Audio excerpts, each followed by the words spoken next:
Praise the lord. ప్రభు అయిన యేసుక్రీస్తు నామంన మీ అందరికీ శుభములు తెలియపరుస్తున్నాను.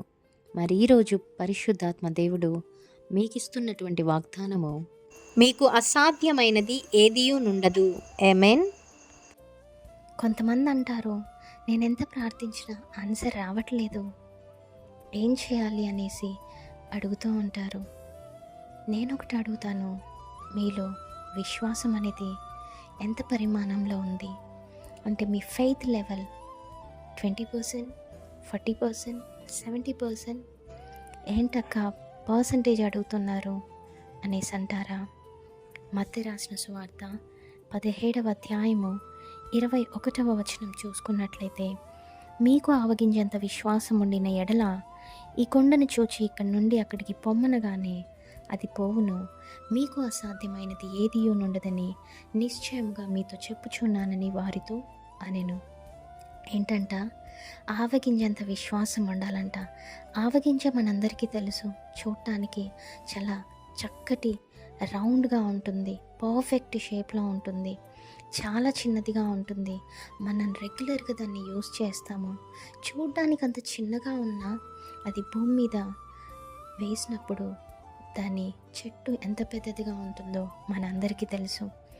మరి దీనికి అర్థం ఏంటి అంటే, ఆవగింజంత విశ్వాసం అంటే ఏంటి అంటే, మీ విశ్వాసము ఆవగింజనే ఉండొచ్చు. 20%, 40%, 30%, 10% ఉండొచ్చు. ఎప్పుడైతే నీవు నీ విశ్వాసాన్ని దేవుని చేతిలో పెట్టినట్లయితే తప్పకుండా నీ విశ్వాసాన్ని దేవుడు ఇంక్రీజ్ చేస్తారు. అది ఎప్పుడంటే, నీవు నమ్మినప్పుడు, నీవు విశ్వసించినప్పుడు. ఆయనకు అసాధ్యమైనది ఏది లేదు.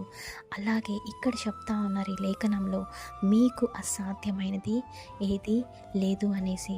మరి విశ్వాసము మొట్టమొదటిగా క్రైస్తవ బిడ్డలమైనప్పటికీ, క్రైస్తవ జీవితంలో మనం ప్రార్థించిన వాటిని తప్పకుండా దేవుడు ఇస్తాడు అనేసి నమ్మాలి, విశ్వసించాలండి.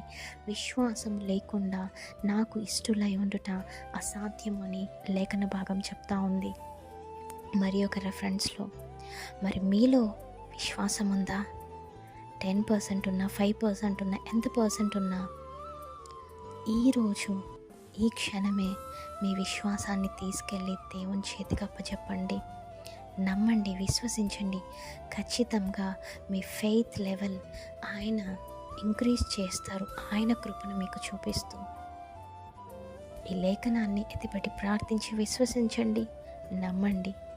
ఆయన కొరకు, ఆయన అద్భుత కార్యముల కొరకు, ఆయన సూచక క్రియల కొరకు, ఆయన జవాబుల కొరకు వేచి ఉండండి.